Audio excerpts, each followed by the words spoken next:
right, let's go. Let's get into it. Episode 638, Soul Not For Sale podcast. We got Joe Rogan and Sean O'Malley. And if you don't know who that is, he's a UFC fighter, always has bright, colorful hair. But in this clip, they're not talking about fighting. They're talking about dictators. They're talking about a person who was on Joe Rogan's podcast, a woman who defected from North Korea. They're just talking about her life and what that was like. And then Joe Rogan starts talking about dictators. I figured that would be a great opportunity for us to start speaking or start listening to her actually giving a speech talking about the parallels between not quite America, but the woke movement and what was going on in North Korea. Then I'm going to play a clip of a Cuban gentleman, and he's talking about what he went through. And I want you to listen and see if you can find any parallels between what he's saying and what's going on in America right now. Just figured I'd do that because you know what? At the end of the day, we focus on all these little things and there's these little battles going on, but it's really good to be able to understand where it's all going. You know, if you're a father and there are grown men that want to go into the same washroom as your little daughter, that's the fight. You know, you don't care about what's going to happen because you're not thinking about that. You're just focused on that fight. And it's a valiant fight to go through. But you have to understand where all this is leading to. Because some people will turn to you and might be able to turn your attitude and say, hey, listen, you don't have to worry about that. And hey, those are just pronouns. And hey, don't worry about it. You're white. And yeah, you should be guilty for your past. But listen, that's it. That's all it's going to be. No. It snowballs, it goes further and further and further, and it goes from black people to white people to brown people to Asian people, and it just keeps going from men to women to everybody to cisgender, and it just keeps going until we're at a place where we didn't realize, wow, we're in a socialist society all of a sudden. And then the next thing you know, you're in a communist society. And the next thing you know, that guy is someone that you have to listen to no matter what. And if you don't, all of a sudden things start happening. You know, it's not just cancel culture anymore. It's not just censorship online. It becomes something more. All of a sudden it starts affecting your house. All of a sudden you have to be paranoid about who's listening. You have to start reporting your neighbors. Your neighbors start reporting you. Sound a little familiar? Maybe. Let's get into that. Before I do, you know I have to bring you to the store. This is IamCoachColin.com, and this is public enemy number one. His name is Klaus Schwab. Go and check him out. Go and check out the organization that he started. Check out the fact that he was in the Bilderberg group before he started that foundation, and then ask yourself if that foundation is really looking out for the best interests of the people, or if it's just looking out for what he calls the shareholders of the world. Putting up quotation marks with my fingers here. And we also have the the certified pure blood shirt. For those of you that stayed true to yourselves in the pandemic, you stayed untainted, you stayed unwavering, you stayed strong. Good job. This is your certificate of achievement. Get yours now. And we have this one right here. Soul Not For Sale. It's a bold statement that you can make as long as you get on IamCoachColin.com and get yourself a tank top, a hoodie, a t-shirt, even a mug. And if you want 10% off of anything you just saw, all you got to do is put in the discount code IamCoachColin. That's all capital letters. That's all one word. There's one L in the name Colin, and that gets you 10% off. No questions asked. Now let's get into the Rogan clip first, and then I'm going to show you two other ones. Let's do it. What's going on in North Korea? Oh, I don't know. It sounds fun. Oh, Jesus. Don't freak me out. I'll see when I click it if anything interesting pops up. Jesus. I'm so scared. Yeah, I think the story of the day with there's a American soldier that that guy. and he's now back in American custody. So that story is just yeah, some guy, they were going to arrest him. He said, fuck you, I'm going to North Korea. And he escaped from South Korea and went across the border. Jesus. And they gave him back. That's how annoying that dude is. Still one of the craziest pods. It was having that girl from North Korea on, with one with big titties. Yeonmi Park. Yeah. The heavies. That pod fucking still just like that was hard to listen to. She's so small, man. She's Yeah. so, because she's starved her whole life. Her body's so frail. Like when you shake her hand, it's almost like you're worried you're gonna break her hand. They're these tiny little hands. Like you shake her hand, it's like so gentle, just like a bunch of little sticks covered by skin. And she's so smart. I was like, God brilliant. damn.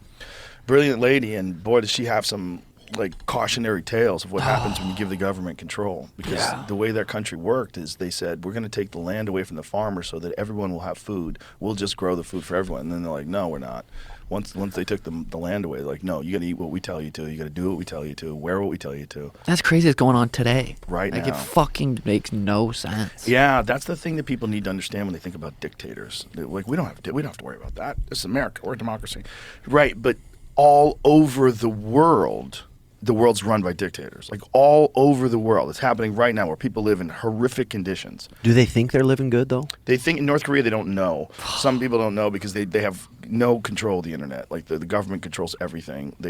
And the people really believe that the rest of the world is jealous of North Korea. And North Korea is perfect and amazing and Hole in ones. It's And like shit. a big religion. yeah. Well, it's a cult. And when the father died, when Kim Jong-un died, they all had to mourn him.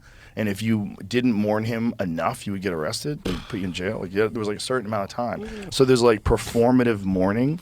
So if you see like there's videos of performative mourning for Kim Jong-un's death. So there's all these people outside in public in North Korea just performatively crying and moaning and Like a porno. like you have to do it. Maybe porno is more honest. Because I would imagine if you're actually having sex. What's that? To spark up women's Jays. Yeah. So I would imagine if you're actually, a person having sex, it probably feels really good. So you don't really have to fake it. You just have to ignore that there's a camera there. Tim's used to girls having to fake it when he's having sex with them. All right, bitch. Sounds like your fucking gym. God, how much is like social media these? So that is what was going on. And I'd like to just say really quick, when it comes to the whole the farmers gave over their land and it was going to be all good, that's kind of similar. That's what's happening with the Dutch farmer situation. You know what I mean? They kind of wanted those farmers' land. They wanted them to reduce their nitrogen. They were going to help them do it. This and that, reduce it by 40% by 2030, Agenda 2030, of course. Kind of sounds very similar. Fighting over the land. I know for a fact that's what happened in Cuba as well. The exact same thing, but it was with cattle. It was with farmland and cattle. They were like, we're just going to, don't worry, it'll be fine. And then when the farmers actually gave in, the government was like, hey, you guess what?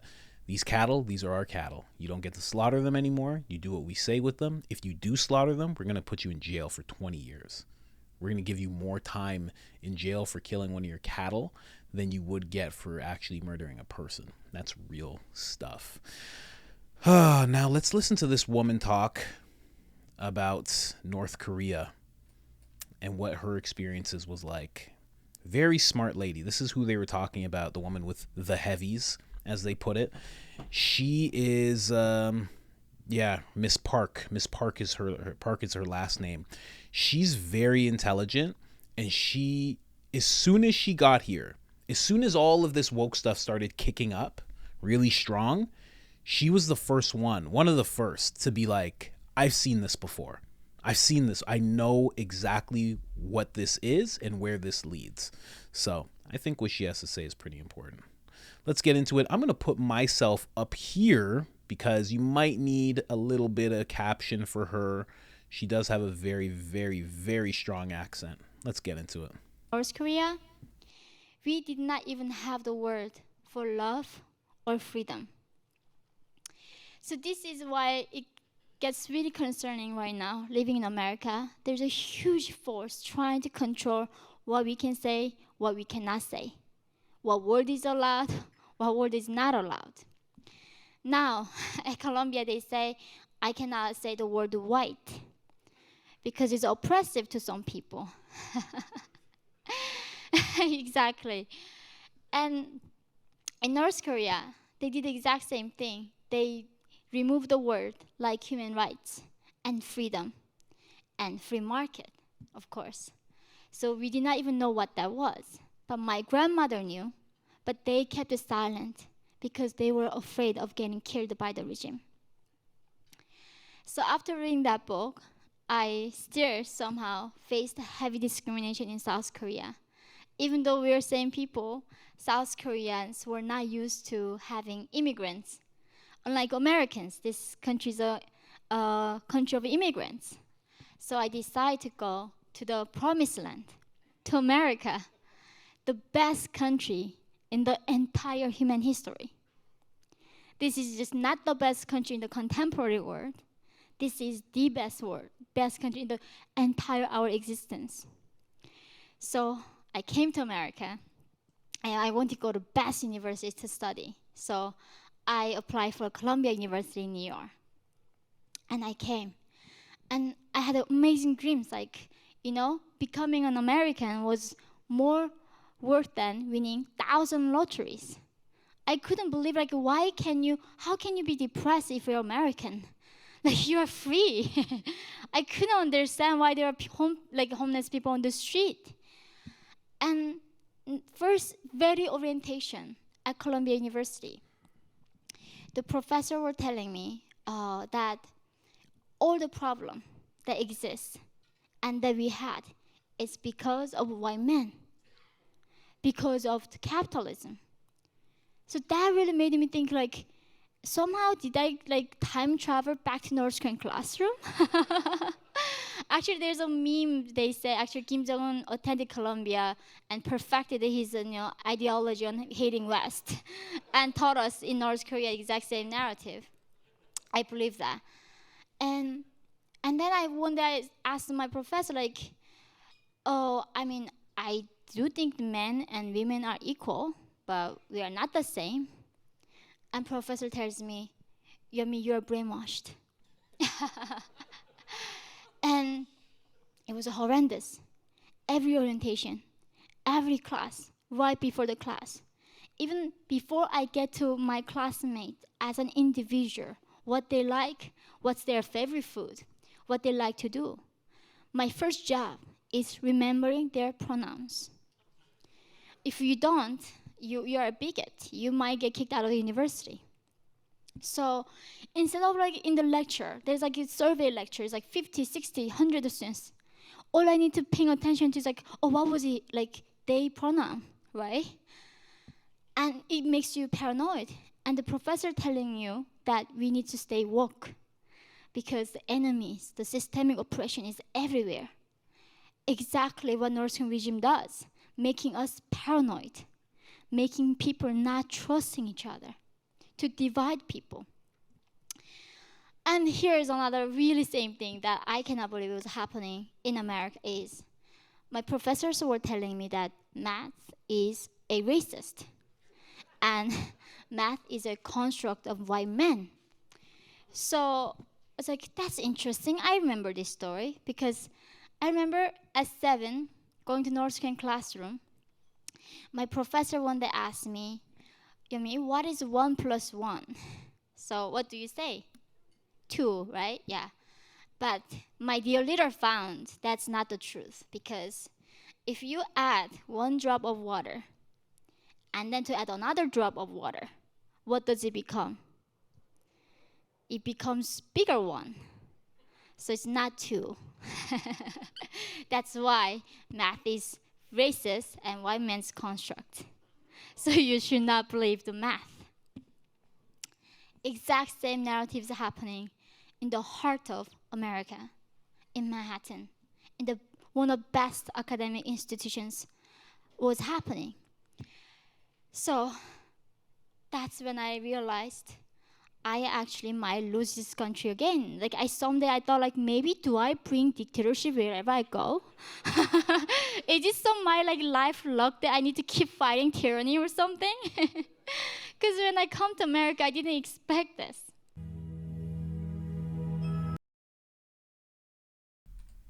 Wow, that is nuts. Jeez. Math is racist. Math is racist. You safe, honey? Yeah, all good. Say hello to everybody. Hello, everybody. This is her. This is the lady. I love you. Drive safe. Love you too. Bye. Bye. So, this is exactly what is going on here. Very interesting. Because when I hear the math is racist part, when I hear that part, it makes me think of being mindless. They need you to be mindless. Like if they can convince you that 1 plus 1 is 1, well then they can lead you down a very dark road of believing whatever they say. And if they can get a bunch of people to believe it, a bunch more people will believe it, and now you're all walking in lockstep. You're kind of all goose stepping together, you know? Very interesting. And then the paranoid part. You're going to hear that in this part as well with the Cuban gentleman. Making people paranoid. Now, obviously, we all know when we saw the most paranoia, but, you know, in passing the pandemic, but I've seen it before. I mean, I worked in film and television, and if you would talk about your political status, and if it wasn't left-leaning, if it wasn't very left-leaning, if it wasn't far left, then you were seen as somebody who was difficult, you were seen as somebody who was problematic, and you were seen as somebody who shouldn't be on this set, and they could have, like, they didn't need a reason. In the film industry, you don't need a reason to remove somebody, so they can just call you up and be like, hey, we don't need you for tomorrow. And that's it. It's just done. The next thing you know, nobody's calling you. I remember having a conversation with somebody, and I was like, yeah, you know, I was listening to Jordan Peterson the other day, and he looked at me like as if I said something crazy. And he went, yeah. And he kind of like brought me over to the side, and he was like, hey, like, he's like, I like Jordan Peterson too. He's like, but we can't talk about it here. Can't talk about it here. Trust me. He's like, you don't want to bring it up here. Just trust me. I was like, we can't talk about Jordan Peterson. He's like, yeah. He's like, again. He's like, I love the guy. He's like, I listen to all his stuff. He's like, but he's like, if you say that to too many people here, it's like someone's gonna get offended. I was like, huh. And that paranoia kind of set in me. And I'm sure if you have any industry or anything where everything's very left leaning, you've probably felt the same way. You're a little paranoid, can't really bring this up. Maybe you watch videos like this, can't really bring it up at work. You got to just make small talk. You know what I mean? It's like that kind of paranoia. You have to watch not just what you say, you have to watch how you step. You have to watch where you step. You have to watch who you step with. It's very interesting. Very interesting. And then the no trust. Like, how much is that being built up in us? You know, the isolation was first. You know, anybody could have a thing that no one can see, and also it could seem like you don't have it, but you might, and you should stay away from everybody. Like, how much did that mess people up? I have one of my best friends. I actually want him on the show. One of my best friends. And I always hug my friends. I'm somebody who I always hug. And I haven't hugged my best friend in years. Because I kind of identify with one side of how people dealt with the pandemic, and he identifies another way. I still love him, and we still talk all the time, but when we see each other, it's 6 feet apart, and that's just the way it is, and I don't hate him for it, but I wish I could hug my friend, but he can't fully trust me because of the side that I've kind of decided to be on. You know what I mean? It's tough. It's tough. All right, now I'm going to play a clip for you. Basically what they're talking about right now, this gentleman is interviewing another gentleman named Justo. And I'm trying to interview this guy. I'm trying to find him on Twitter, and I'm trying to interview him. But they're talking about being afraid to talk about politics. And then they move on to just, you know, life. Just social policing and just life in Cuba in general. So let's listen to that. And are you saying even like, is this the case even behind closed doors, like in somebody's household? Are people scared to talk about these things? Sometimes, yes. In my family, we would talk about it. But because, you know, we were traditionally a more free-thinking family, I would say. But most people are completely afraid of it. I guess I met some other people whose families also talked about it behind doors, you know. Mm-hmm. But it's something more recent, that kind of thing. It's more recent because in the 80s, it was more strict. It was more difficult. And even today, when people talk about politics, they tend to, you know, look around and see if your neighbors are looking at your house, that kind of stuff. So it's like paranoia, you know. Well, I mean, like you mentioned, in America, there is a lot of new language policing going on, but it's not really governmental, it's more just like socially, like controlled language. But obviously everybody talks mad, talks mad hate about the government, and that's like totally free. But in Cuba, you can't do that apparently. No, not at all. Yeah. Is there, and I don't know, it's just bizarre to me that there's even like a social policing of that. That's I mean, concerning. because the purpose of the whole, they have something it's called, Fidel Castro created something called the CDR, which is Comités de Defensa de la Revolución, like defense of the revolution committees or something like that. So they put one of those in each block, each neighborhood. And the role of that institution is basically controlling everything about the lives of the citizens. So they would report everything you do, what things you buy, who do you talk to, where do you go to work, what are your relationships, that kind of thing they control. For example, if you had a friend that was against the government, then you have a problem too. So it's even, I mean, that kind of thing even breaks the family, because people don't want to have trouble, and they are so afraid that if one family member does something that is, prejudicial for them, like they put them in a wrong place against the government, they wouldn't stop to talk to that person. So it's all about ostracizing the people who are against the government. It's about making them, it's like cancel culture, but at a huge level, like more, I would say, dark. Absolutely. I mean, that sounds exactly like the way that the Soviet Union was being handled under Stalin. Yeah. And it's like North Korea. Yeah. Today Cuba is a little bit freer than North Korea, but it's like the same kind of feeling, Oh man, yeah. There's a lot of disturbing stuff about what it is that you're describing. I mean, and the family thing you mentioned too. It's like, it's so, I don't know, dude. I was raised kind of in a conservative family, and I became, I found the whole liberal way of thinking very appealing and inviting to me.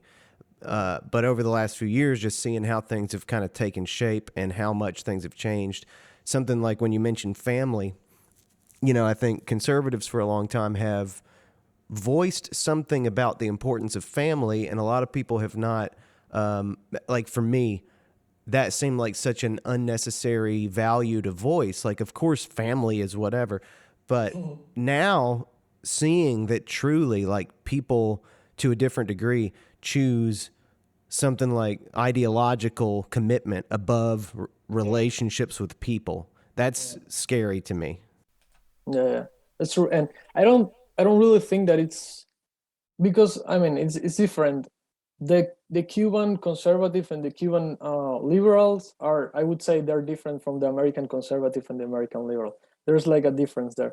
However, I don't think that this issue about family and the importance of family should be about liberalism or conservatism. It's more about like common sense. Oh man, don't come over here with your common sense. Gonna throw this guy in jail pretty soon. But yeah, there you go.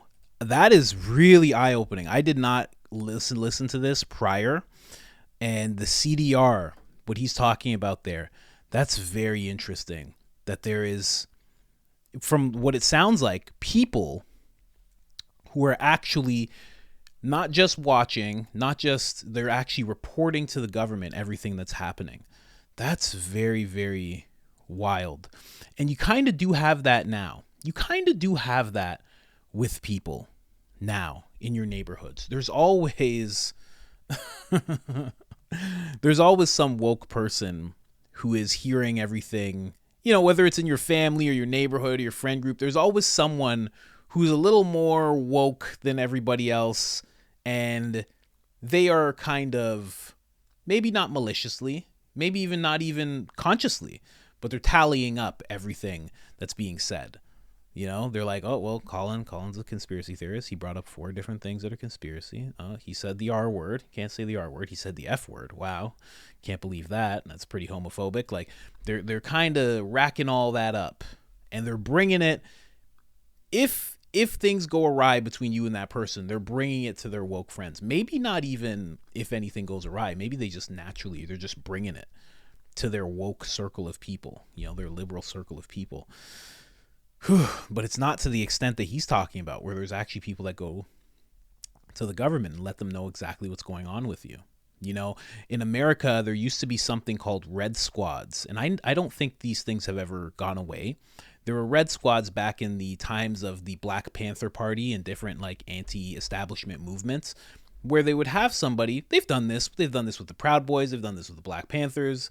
They've done this, you know, Jan 6. There's always people that are infiltrating groups, and they're actually informants, and they're letting agencies know where you're going, what you're doing, when the meet is, when the rally is, what the plan is. These things were called red squads back in the day. Red squads were way more aggressive. They would just like hear something and just shut you down. Nowadays, they kind of go along with you until the whole plan is executed, so they really have something to have you guilty on. Back then, they didn't quite need you to be so guilty. You just needed to be planning something, and that was it. So I don't think this has ever gone away. I think this is something that's happening right now in America. It's definitely happening in Canada, and it's a warning from people like this gentleman. This is something that can happen. This is something that can take place if you let it go too far. And it's interesting because it's hard to tell at times. Like when Jordan Peterson, because Jordan Peterson knows so much about everything, when he had an issue with pronouns, nobody understood why. There were some people who understood Marxism and stuff like that. But at the time, I didn't know why. I just thought in my head, I'm like, yeah, I don't want to use them. I don't want to use pronouns. I'm like, I don't care about that. What am I doing that for? But I didn't know how far it could go until he explained it. And then you start seeing it in everything. When you start seeing the bathrooms, it's like, you know, like I brought up bathrooms. If they can convince a father that it's okay for some grown men to go into the washroom with their little girl, what can't they convince this father of? You know, Andrew Tate brought this up. I'm saying all the words that are going to get this video canceled. He brought this up. He said, you know, people that are too tolerant have no boundaries. And when you have no boundaries, you can be pulled every which way. You can just get thrown into crazy situations. You could be led down crazy roads, slippery slopes. And that's what we're seeing right now. That's really what I think we're seeing right now. So again, I'm going to try and interview these people because I want to get into interviewing people quite a bit. Somebody brought it up. They're like, why don't you ever have guests? We're working on it. I just got a new camera that doesn't turn over every 30 minutes like this one is about to. So we're building up. Believe you me, we're building up. Gonna turn my wife into a producer. Gonna get some guests on. And it's the new Rogan. It's the new Rogan. I'll go hard. Trust me. I'm not gonna backpedal on anything. But yeah. Be wary. Be wary of what's going on. And voice it. You know, mass formation only takes place. If you don't know what that is, please look it up. Look up Tucker Carlson, mass formation. Mass formation only takes hold of a mass of people when the people who know wrongdoing is happening go silent. That's the only time it fully takes hold of people, when it fully takes hold of nations. So don't be silent. Don't be violent, but don't be silent. Speak up. Speak up to your family. If divides are caused because of how you feel and what you see going on, don't cast that family member aside. Reach out to them every once in a while. Be nice. Pull them back in. Don't be completely silent. Don't be passive. That's how you get Cuba. That's how you get North Korea. People being passive. And as bad as it sounds, people putting their full trust in the government. There's supposed to be a little bit of skepticism between the people and the government. There's supposed to be a little bit of tension between the people and the government. That's how it works. Because you're supposed to be keeping an eye on them. And somewhere along the line, there that camera goes, somewhere along the line, we got that confused. and we started letting them keep an eye on us. If you haven't liked the video already, like the video. If you haven't subscribed already, subscribe. And other than that, I am out. New camera today. I got it.